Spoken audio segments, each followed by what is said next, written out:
and welcome to the Transcend and Succeed show. I'm your guest host, Megan North. I would like to thank our wonderful sponsors of the show, Quantum Awakening, Voyage of Transcendence, myself, and our lovely guest who paid to be featured on the show today. Now, talking about our lovely guest, today I'm joined by a beautiful woman who I've known for quite a while now. Actually, I don't even know how long it is. But she and I have one of those relationships where we don't see each other often, but when we do, we pick up exactly where we left off, and it's like no time has passed.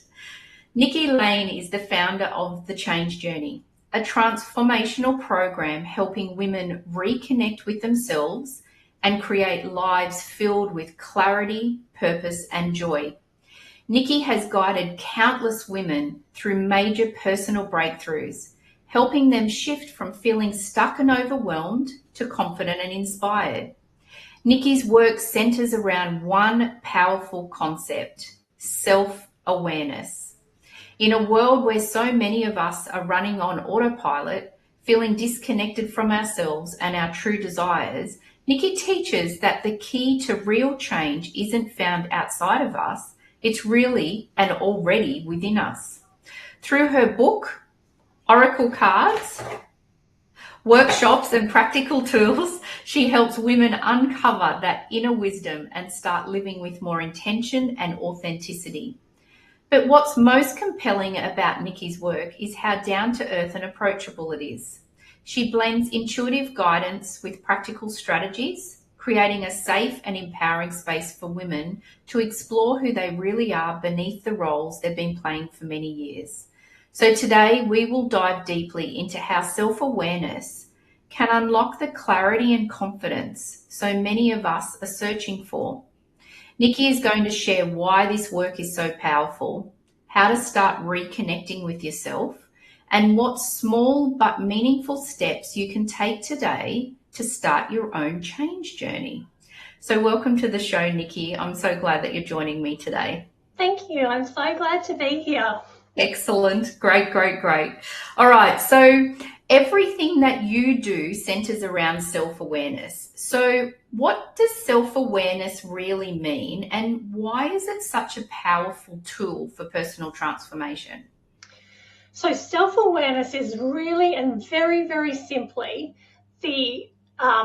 about looking in to what you have inside to gain the answers that you are seeking rather than looking externally. It's really that simple.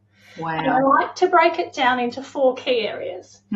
First of all, I really like to focus on, if you're going to look in, we're looking at our thoughts, right? The internal voice that we're having with ourselves, which is going constantly. You know, it's that voice where you look in the mirror and go, you don't look that great today, or think something like that kind of thing. So it's the thoughts that we're having, our feelings and our emotions. So again, that's the internal stuff. But then also when we start looking at how we behave externally, so that's kind of just things that we might do on autopilot in terms of our behaviours, and also our reactions. And this is probably the biggest one, because we react or we just fly off the handle, and we're doing this on autopilot. Just mentioned twice autopilot.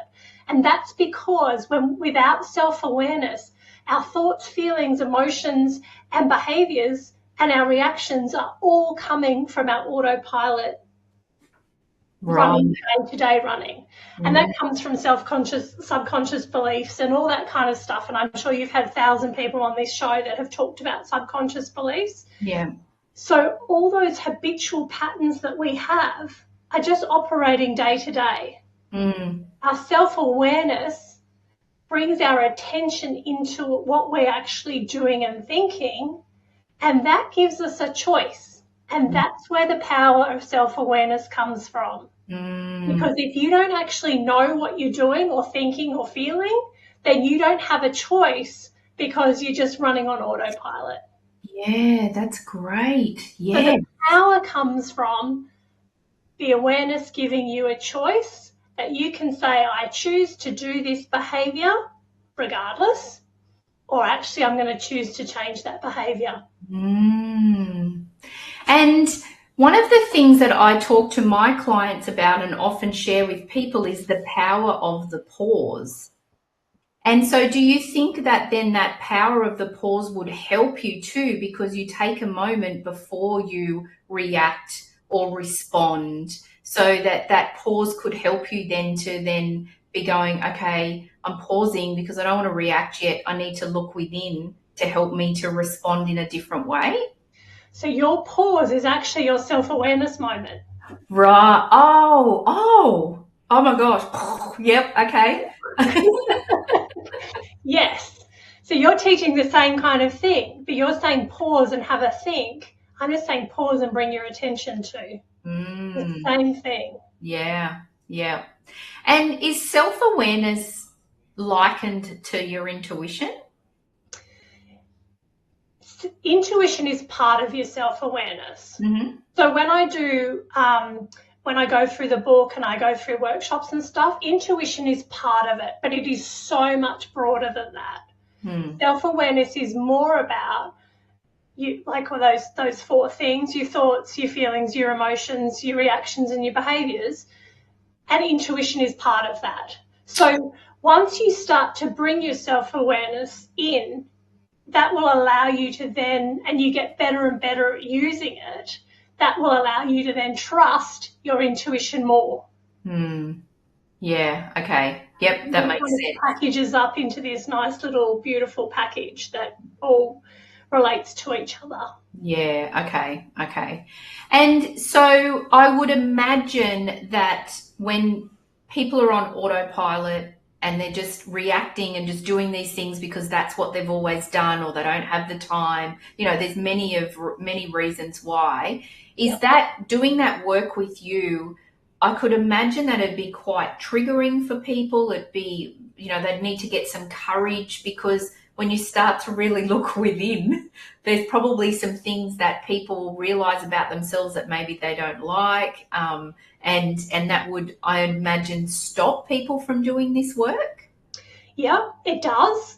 But having the courage to do the work and then coming out the other side is so empowering that it's actually worth going through that little piece of uncomfortableness to actually just come to the other side, to go, oh, wow, I actually now that I have that awareness, I can choose to change that behavior or not. Like, you might go, actually, every time my husband says X, I fly off the handle, right? And you're just doing that automatically.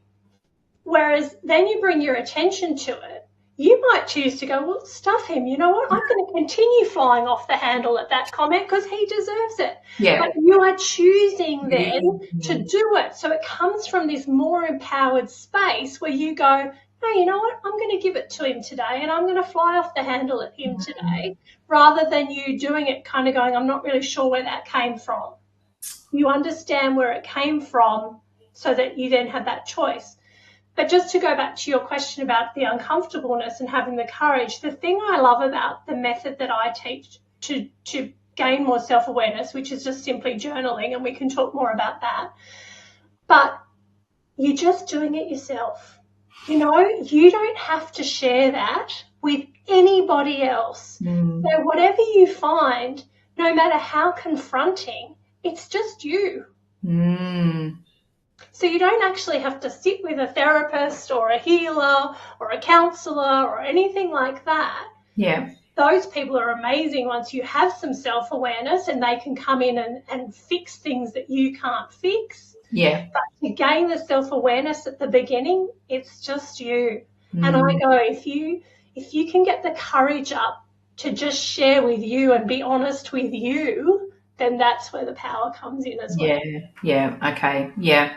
And I also believe too that, when clients, and it would be the same with any person that decides to go, you know what, I need to make a change. I'm going to pay someone for their services and I'm going to work with them. I always say to my clients when they're coming to me for a healing in particular, you've already done half the work. The fact that you've realized it, you've invested in yourself, you've paid and exchanged some money for me to assist you through this, you're already halfway there. The hard bit is done. Yeah.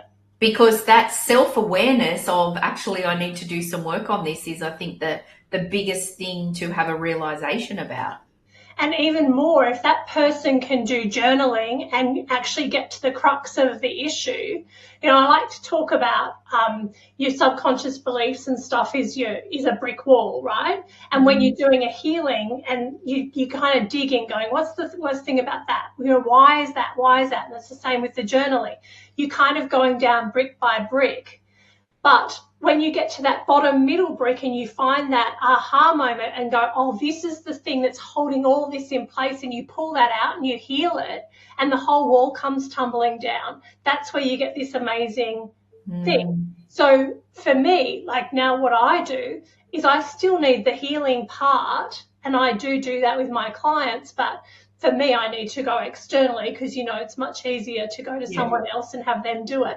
Yeah. I do all the hard bit of all the brickwork and get to that bottom one and go, this is it. So when I go for my healing, I'm like, right, here's where I'm at. Yeah. And the healer just goes, wow, okay. Yeah.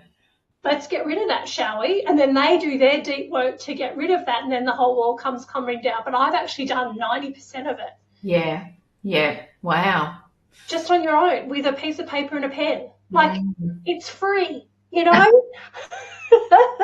It's so easy and simple. It's just having the courage and the want and the desire to look inside. Look inside. Yeah. Yeah.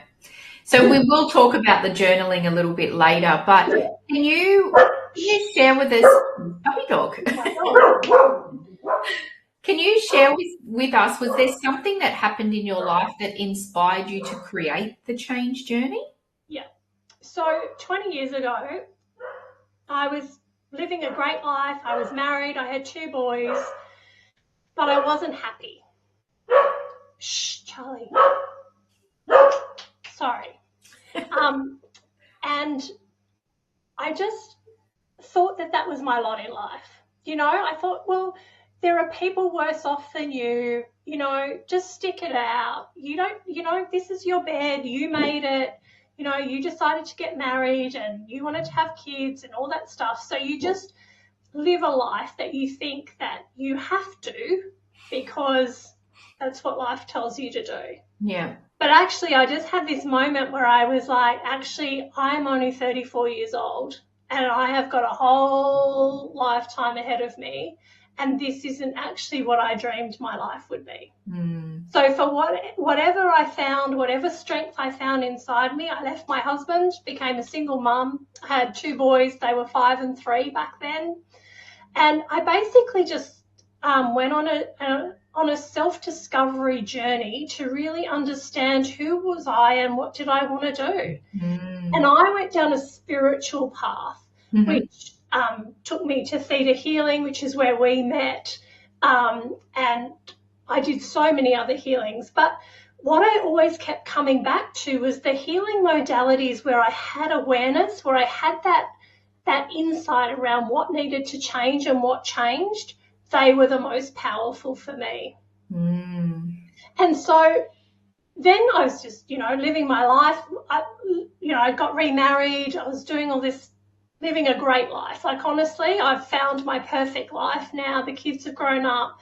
I raised them, as a single mum alongside their dad, but it was split and everything. So, I was just sitting there and I started seeing other women doing the same, just going, this is my lot in life. This is my lot in life. And I was like, actually, no, it's not. And if I paired everything that I did back to one simple thing, it was self-awareness. And I was just like, that's what I'm going to focus on. Like, that's what I'm going to teach other women.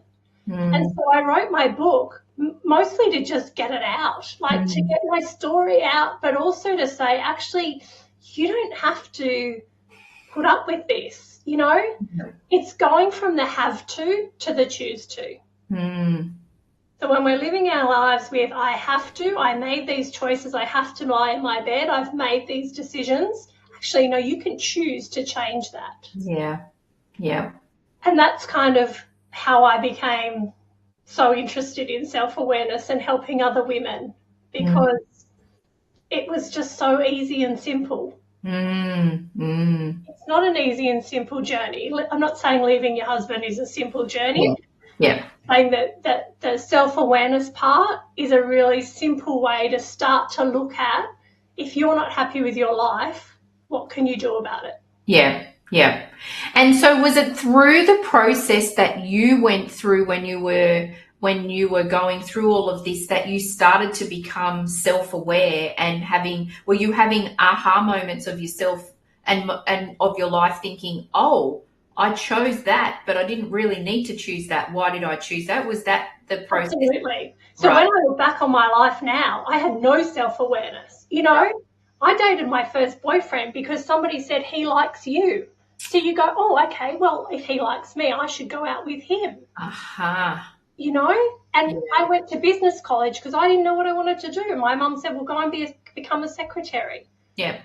So, and then I married this guy because that's what you do, you know? Yeah. You go to work, you marry somebody who likes you, and then you get married and then you have kids because he wanted to have kids. So it was all external people telling me how to live my life. Yeah. And I had no self-awareness. You know, like I remember at one point my ex-husband saying, you are the most impatient person ever. And I thought, no, I'm not. Now that I have self-awareness, I am so impatient. I am the most impatient person. And yes, I have been working on that, but it was just like I couldn't even tell you that I was impatient. Like I didn't even know enough about myself to even say to you, yeah, I'm pretty impatient. Yeah, yeah. And so I would imagine that those sort of things, because you were so unaware, you had that reaction. No, I'm not, because it's almost like a defense mechanism, isn't it? Yeah, absolutely. Whereas actually when you thought about it and you realized that you were, but if you're not aware, then that is not the normal response. No, I'm not. No, I didn't. I didn't say that. Yeah. And, you know, like if I look at my life now with self-awareness, you know, been going through menopause, and I've had some really angry moments where I'm just so angry. I can't control it. Like my whole body is angry for no reason. Yeah. Whereas now with self-awareness, like my now husband comes home and he'll go, how was your day? And I'll go, it was fine, but I'm really friggin' angry and I can't tell you why, but I just need to be left alone and please don't talk to me. And, you know, so that is the power of self-awareness, you know? It's they don't come home, he doesn't come home and I just fly off the handle and he's like, what the? And I'm like, I don't know, like I don't even know where this came from. I'm sitting there going, actually, no, you know what? Today is an angry day. And if I can just say to him, today's an angry day, he goes, okay, got it. And he says, how can I help you? You know? Yeah. And it just changes the whole dynamic. Wow. As opposed to somebody going, you are this, and you go, no, I'm not. Yeah. And probably a huge relief for lots of men out there if they're watching this thinking that you can have a relationship where, you know, this sort of happens when the wife's like, no, I'm just angry. I don't know why, but I need some time. Exactly. And so when I could imagine then that there would have had to have been lots of I'm sorry, I just need to plug in my laptop. Yeah, that's okay. Go. Yeah. Oh, I'm going to lose you completely. I should have done that before I actually got on. Actually, you know what? I'll go to some ads. Let me go to some ads and we'll hear from our sponsors and we'll come back in a couple of minutes. Perfect.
Welcome back, everybody. You all good, Nikki? I'm all good. Sorry. Excellent. It's okay.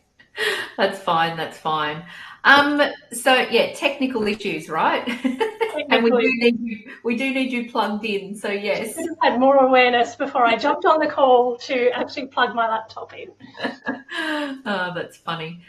So before we get back into our conversation, because I do still have one question that I just wanted to ask you before we move on, but I know that you've got an offer for the audience. So can you just tell us a little bit about that, please? Yes. So we're going to talk about my cards later on in the call, hopefully. Mm-hmm. So basically, this is just a 20-minute journey starter call. So the change journey is your change journey that's going to take you into self-awareness. And this call is just a 20-minute little insight where I'll be able to just see one area where you really get feeling stuck. Mm-hmm. Then we're going to pull a card, and then I'm going to leave you with a tip and an action that you can take to move forward, so that you can try it out, see if it works. No obligation. It'll just kickstart your change journey into something beautiful. Fantastic. That's amazing. Thank you. Yes, I pulled Resilient Ramona today. Oh, beautiful. About self-confidence. Yep. So that was the card that I got today. So I can highly recommend having a chat to Nikki, and that 20-minute process I think would be really great. So thank you for your generosity. That's really no problem. One of the things that I wanted to ask you, just going back to when you're talking about your journey and, having this self-awareness, I would imagine also that self-forgiveness would have had to have played a big part in you recognizing how you played a part in your non-self-awareness? Yeah. So essentially the book and the cards, there's 10, like the card that you just showed was self-confidence. So there's 10 areas of self-awareness that I take people through. Yep. So there's like self-belief, self-worth, self-care, things like that. Mm-hmm. Forgiveness is one of the 44 areas that sit in the 10 core areas. Right.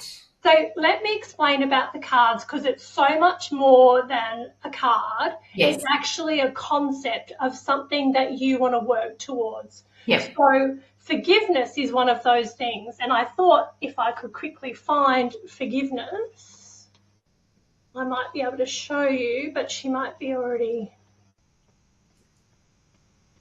No, so I'm not going to waste time on it. But basically, like if we take a look at this one, this is Relaxed Robin. So this is about where you're focusing on relaxation.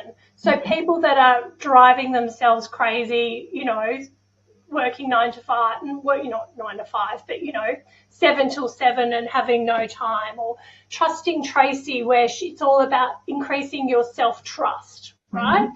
So forgiveness, which is actually, her name's Forgiving Fiona, she is a huge part of this. And so is intuition. Like we've got Intuitive Ingrid, because you were mentioning intuition before. So they're all just different areas of self-awareness that using the cards, people can bring their awareness to. There's Forgiving Fiona. There you go. Beautiful. Thank you. I actually have her in my family, I think. Oh, yeah, that's probably why you couldn't find her. Yeah. Yeah.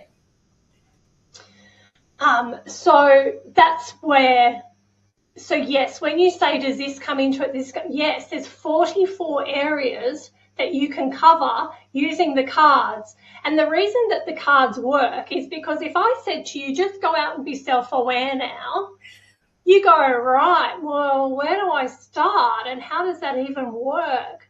So I do have a process that I take people through in my workshops of how they can do that.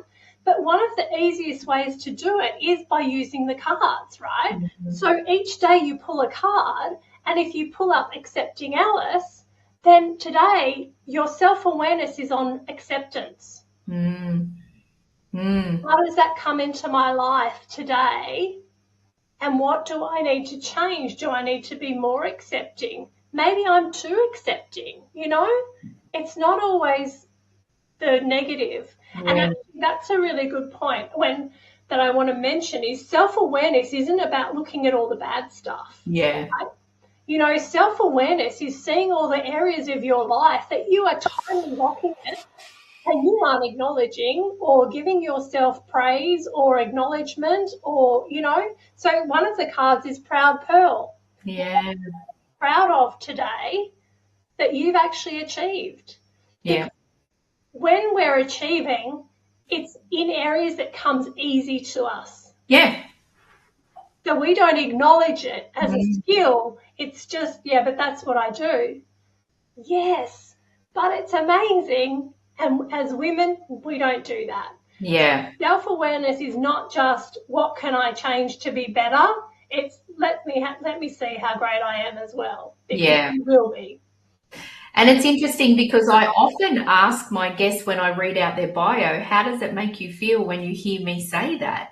And often their response is, wow, because I don't often look or think about what I do. I just do it. And I don't often hear someone else say it. Yeah. Yeah.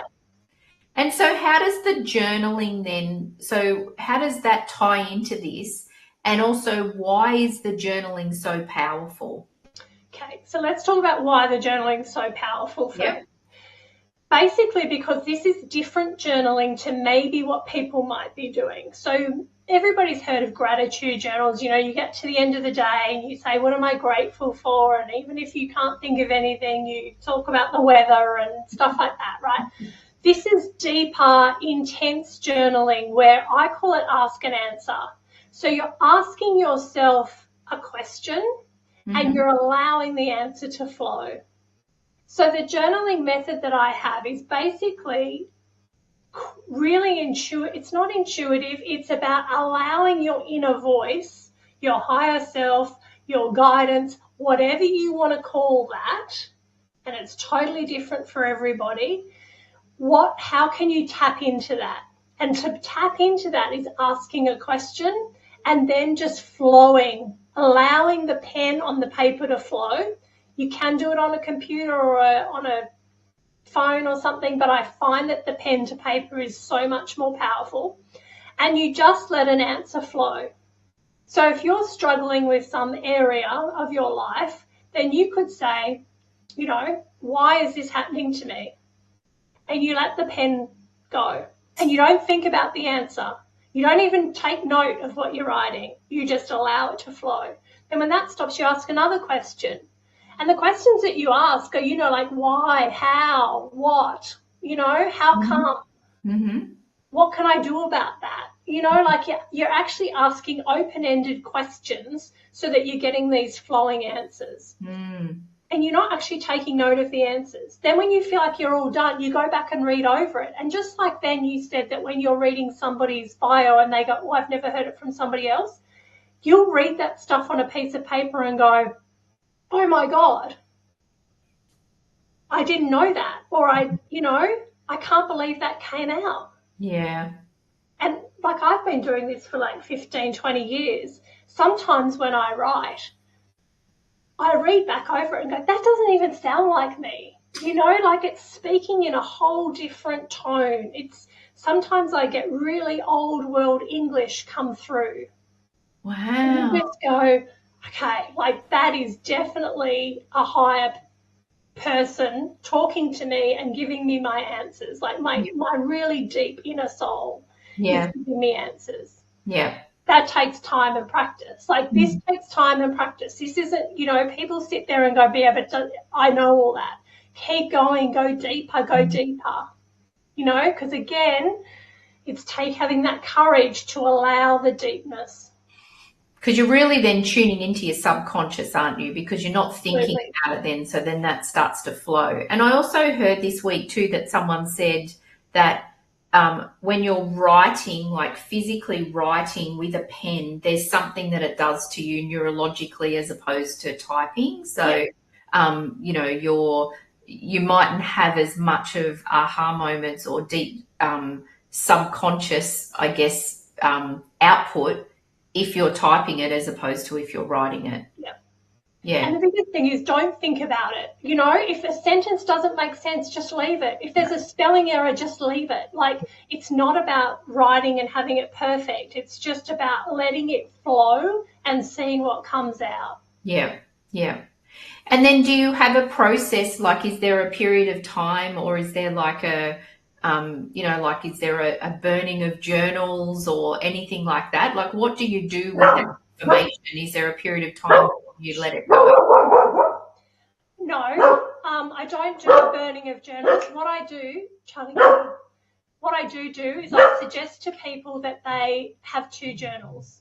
So sometimes when you're actually angry and you're trying to get the yucky stuff out, I just get one of the black notebooks from, the stationery store. Yeah. And I'll do all the angry, messy stuff in that, because that's the stuff you don't want to read back about. Yeah. But when you're doing your expansive stuff, that's when I get my typo beautiful, Yeah. angels and rainbows and love heart covered journal, and then I write all my nice stuff in that, and that's the stuff that I want to read over. Right. I'm not big into the whole you can burn it, you can do that. I just get to the end of my black one and go, you know what, don't need you anymore, and just chuck it. Yeah. You can burn it. People who, if people are really into rituals, the beauty about this is, again, this is you discovering your own self-awareness for you. So you do it however you want.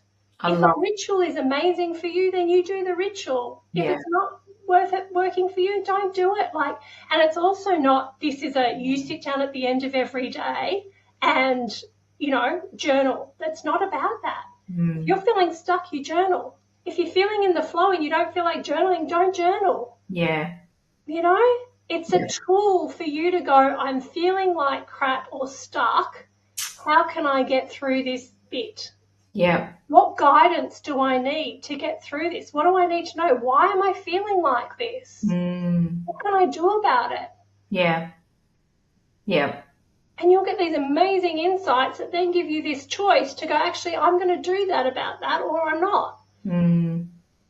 It's getting it out of your head, isn't it? It's getting it out of your head because you don't even know it's there. And as women, we are seeking outside, We're on social media. We're looking at other people's perfect lives. We're looking at what our friends are doing and what colleagues are doing. And we're just comparing ourselves to everybody else. We're not actually asking ourselves, what do we think and what do we feel and what do we want?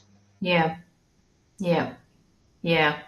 I love that. I really, really love that.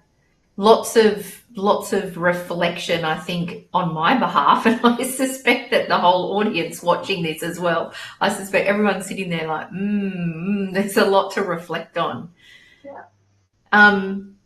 I really love too, Nikki, the approach that you take, that you're just guiding someone and giving suggestions, but there's no right or wrong way to do it. And I think that that's really important, because I suspect that a lot of people feel probably a little bit similar to me, is that I get so overwhelmed when I look at people on social media and those sort of things that are telling me what my method is the best. This is what will happen. This is the only method that will work. And I just think, oh my gosh, it might for some people, but it's not going to for everybody. Yep.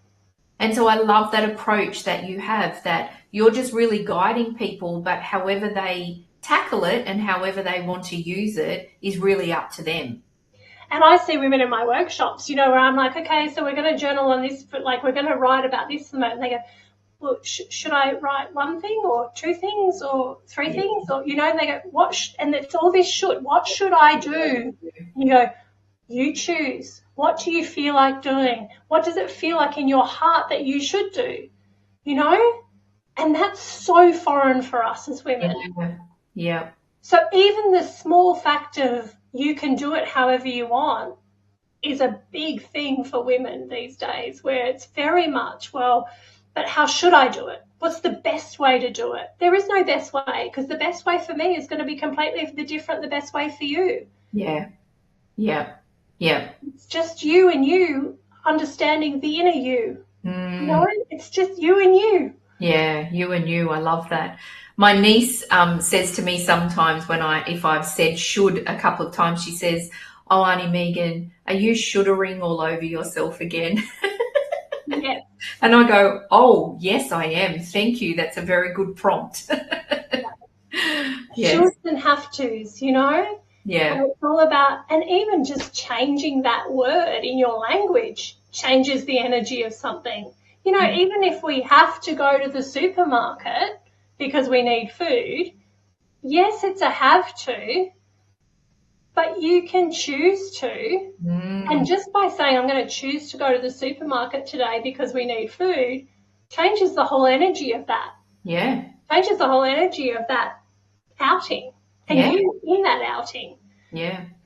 Yeah. It's incredibly powerful. Very powerful, very powerful. And that's a really good reminder too of just the, by changing a word, that it can really change the situation, but then it does change your energy of how then you're approaching it. Because if you're saying, I should be doing this to, I can or I want to, that's very different energy around it. Absolutely.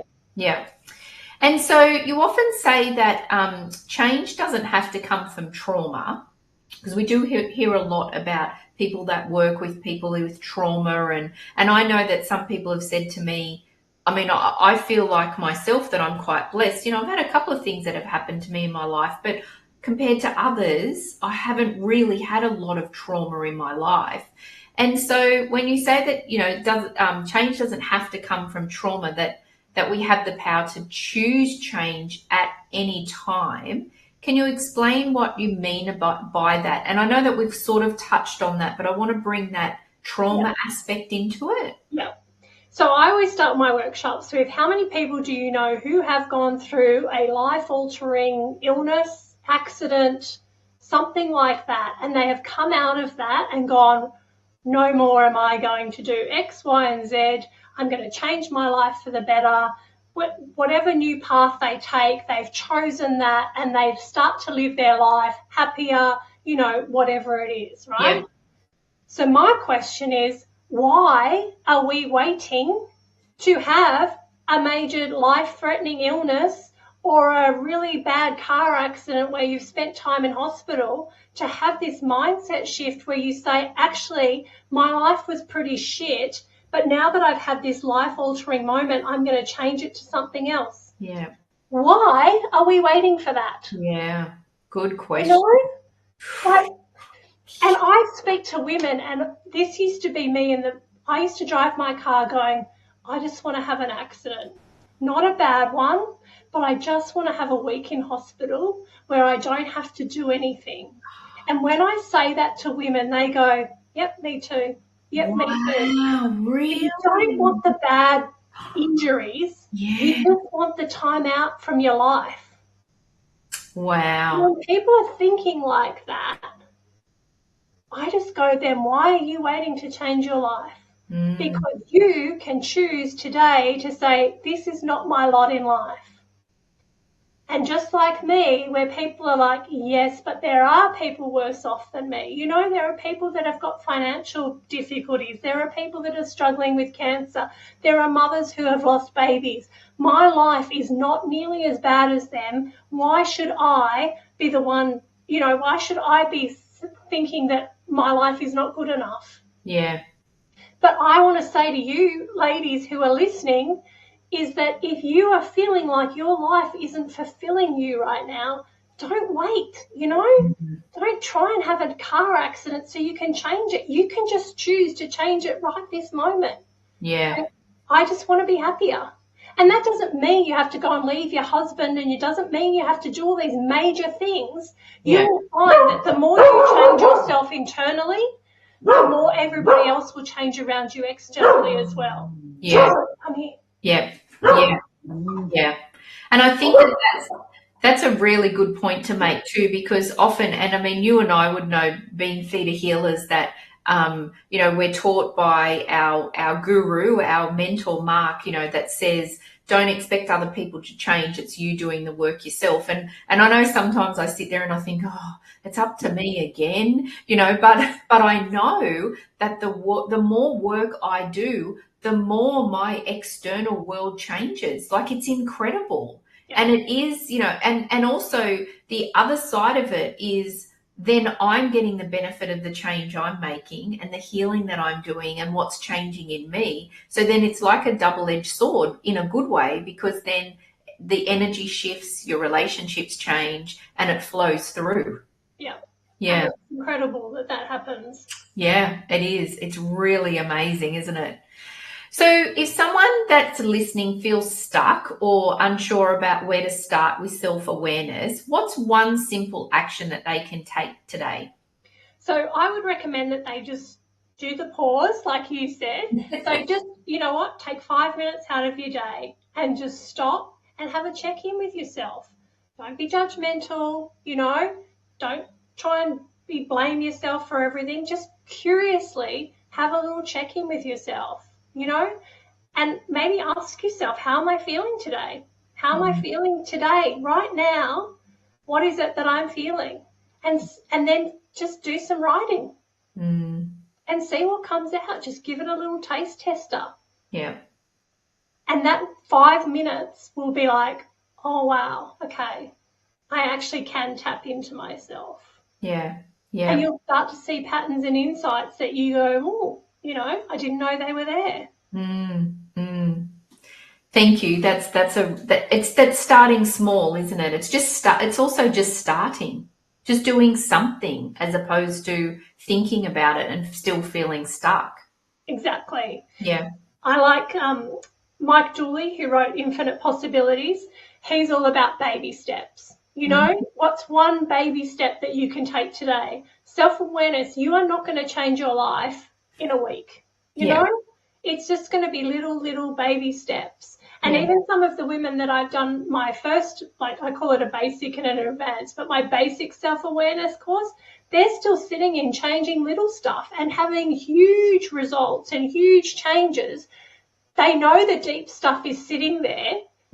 They're not ready to go there yet. Yeah. They're playing on the surface and getting used to having self-awareness and changing stuff that is affecting their lives.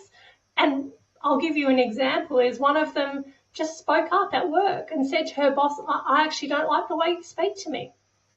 And she said, I would never have said that before I went to your workshop. Never. And he went, oh, I'm sorry, I didn't realise. He didn't realise. Yeah. So her having the self-awareness that actually I don't like the way you speak to me, and then having the confidence to say, actually, I don't like the way you speak to me, he just went, oh, okay, well, I'm really sorry. I'll change the way I speak to you. Like, didn't know. He's a guy. He doesn't care. I'll speak to you however you want me to speak to you, Yeah. Guys don't dwell on that stuff like we do. Yeah. Yeah. And so do you think, is there a couple of common reasons that you see with your clients as to why they have been stuck and then all of a sudden they're just like, I need to do this work and I need to get some self-awareness? Like, is there a couple of common things that happen with them, or an event, or an age, maybe a possible age? Yeah, so a lot of the time it's women who just become empty nesters, or so now they're finally free of all their obligations. And they now go, well, now what? Right? So the kids have gone, and not even if the kids have gone, but the kids have turned into teenagers and not around as much. So it's not even just an empty nester. But I think, a mother of somebody up to 10, up to 12, 13, you're still in it, right? That there is a point through your life where you just have to be in it and you have to just get through that time. Yeah. But after that, you kind of go, kids are getting more and more self-sufficient. What about me? Right. So what can I do to fulfill myself because they have been fulfilling me? Yeah. Okay. Right. And rather than leave your husband and blame him because you suddenly have, time together again and you go, oh, what are we even going to do? Yeah. How about you explore what's going to fulfill you and fill your cup and go and do that? Yeah. One of the things I did was I went and did my Certificate 3 in floristry. Loved it. Totally loved it. And everybody was saying to me, well, what are you going to do? Are you going to suddenly be a florist? And I was like, no. They're like, well, why are you doing it? I go, because I want to, because I love flowers, because I want to play with flowers and learn how to be better at arranging them at home, Yeah. And so, if somebody's birthday, I'll make them a great, amazing bunch of flowers And I love going to the market and picking all my flowers and making my own amazing arrangements. Yeah. But I didn't have to do anything with it. I just did it because I wanted to. And for you. And for me. Just for you. Yeah. Yeah. And so do you think that then there is, I don't have children, so I don't understand. I mean, I hear what people say, so I don't understand the having looked after children and then, you know, them starting to become self-efficient. Is there, I hear the word a lot, the guilt, the mum guilt and that sort of thing. So is there a lot of guilt that then comes in of, if I'm going to do something for myself, like that's like I'm being selfish? Absolutely. Right. Always. And that's what stops people from doing it. Apart from this is my lot in life, but who am I to do what I want to do, really? Right. But if you look at it, you know, if I was you would say I was selfish leaving my marriage. I put me first apart from everybody else. Did I hurt a lot of people? Yes. Was it the best decision I ever made in my life? Yes. Would I have still been alive today if I had not done that? I don't know. You know, I would probably be some drunken, depressed alcoholic somewhere. I don't know, you know? So you go, yes, you can label it as selfish, and some people would. Yeah. But it's your life. Yeah. And you've only got this one life. So if you're going to make it average and do what other people expect from you to do and put your needs down below everybody else, then what kind of a life are you going to live? Yeah.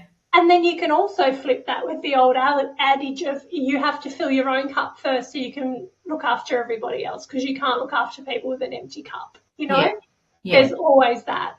And you can banter about that and throw that out there, and it's true. But I just go, at the end of the day, why as women do we put everybody else first? Yeah. Yeah. Yeah.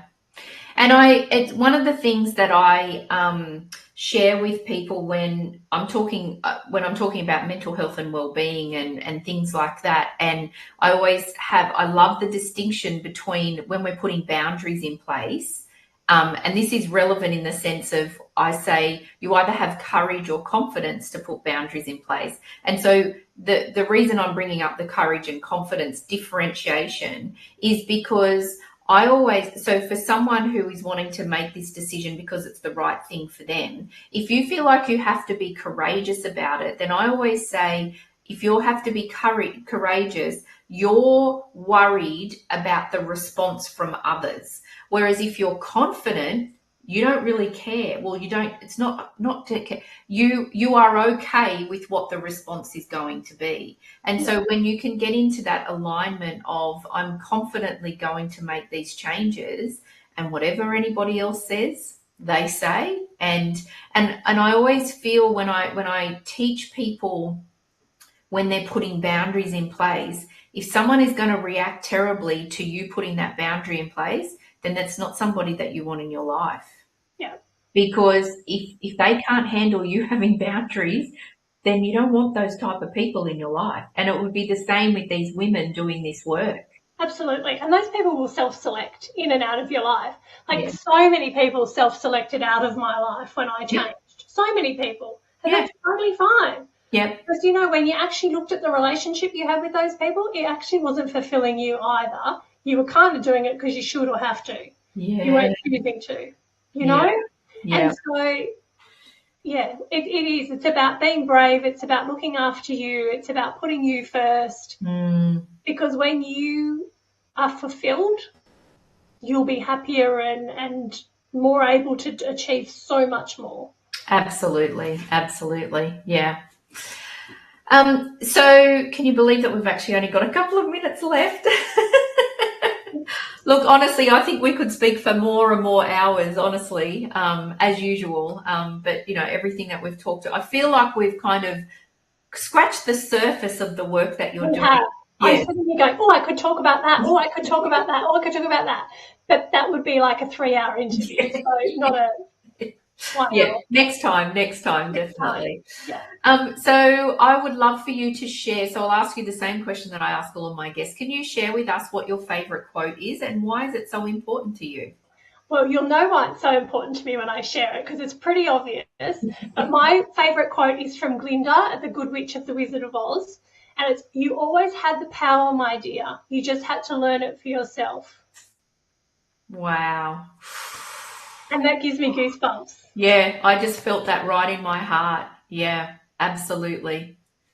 So Yeah. she was looking and looking and looking to how to get home, and she could have always done it. She just had to learn it for herself. For herself, yeah. And that's so true for all of us. Yeah. You have the answers, you have the power, you are so much more braver and confident than you think, and it just takes a little moment to look inside and you'll be amazed at what you find. Yeah, that's beautiful. Thank you. A beautiful way to wrap up the conversation.